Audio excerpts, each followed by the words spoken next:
Okay, my friends, this is Quetzalcoatl. He was the serpent god of somewhere in South America, I believe.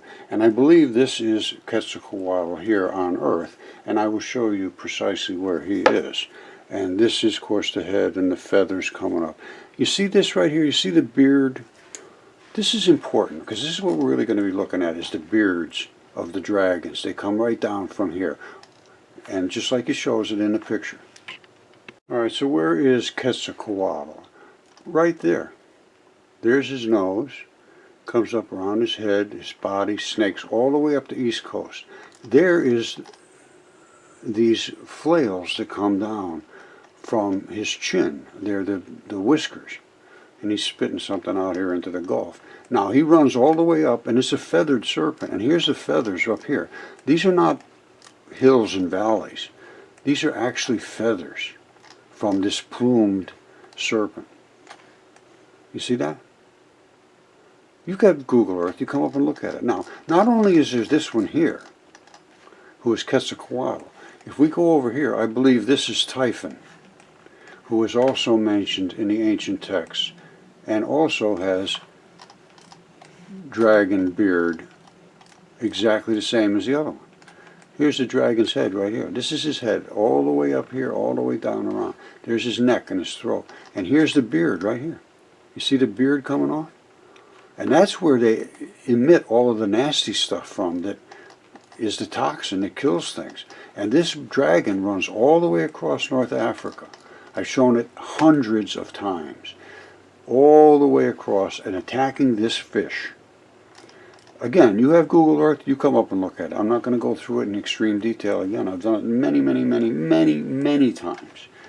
There's the tail way over here. If you want to go and look, you could go and do your own research. I'm done doing everybody else's research. Now, where else is there one? Well, there's Scorpzilla. That's the one I want to show you, because I figured out where his beard is. Somebody sent it to me and they said Crowley Lake could be Scorpzilla's beard. And I said, ooh, you could be right. Here's Crowley Lake right here. There's Scorpzilla. This is his head. That's California. That's California. There's Crowley Lake, and it's all beard from this gigantic dragon. This dragon runs all the way up. There's his shoulders, and the wings and everything seem to run up through this way. And then I call him Scorpzilla because there's the back, and it goes right up through out here. And this is a scorpion pincher tail. You see it? And not only is it a scorpion pincher, it squirted out this stuff when it died. And you see these cuts right here? That's so that this thing can retract up in here and jab out to kill something. I call him Scorpzilla, Scorpion Godzilla. And Physics Girl was right up here somewhere in Fox, Alaska, which is over here in the guts. And she said it smelled like dog poop. And it is. It's because she was in the anus of this creature. Huge cavities running all over through here, which is a digestive system. Now, let's just see where Lake Crowley is. It's one of the beards as well, but it's all eroded away. Okay, there's one here and one over in this area. Now, let's go see what it looks like up close and personal. You see that? That's the hair.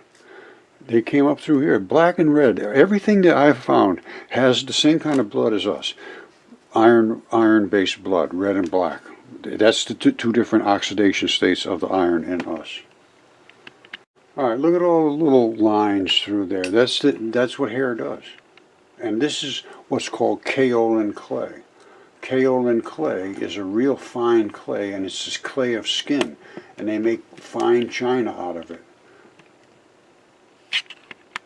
Alright, you see it right in here, how perfectly, that's how they grow. And this is Scorpzilla's beard on the outside. Of course, it's all stubble. Alright, this is the Kaolin Clay. Now, this is from a pink-skinned person. There's white, well, I'll show you that in a second. This is what the hair looks like. Of course, it rounds all these little things over as it erodes. All right, these are called slip clays, kaolin clays. They're just as slippery and slimy as you can get. Absolutely perfectly fine powder. And they use these to make fine china, bone china, the really good stuff. So when you're eating off of good stuff, you're eating off of somebody else's skin.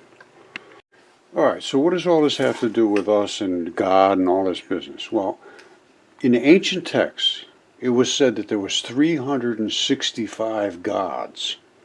And when I talk about gods, I'm talking about planets, moons, constellations. Those were what they considered to be the gods. And it was written that they battled in the heavens as actual creatures fighting one another and then turned into these celestial bodies. Now, from what I have determined and found, these creatures on Earth, I don't know how they could have possibly lived here, as Earth being the way it is now. At one point, I believe, just exactly like it says in the ancient Greek, that the earth was one big flat spinning disk, and there was a bubble of water basically in the center. And eventually it all collapsed into a sphere, which is what we see now. And the space station is there, and you can see the earth is round, so please don't go with that route. It destroys all my research. So we can see the Earth from the space station. I know Mars is where it is. I know we have, well, we're doing all the things that we say we're doing. We just don't understand what we're doing.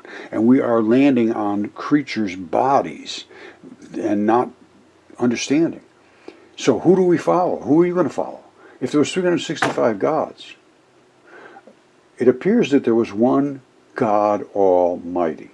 And as far as I'm concerned, his Son was Christ.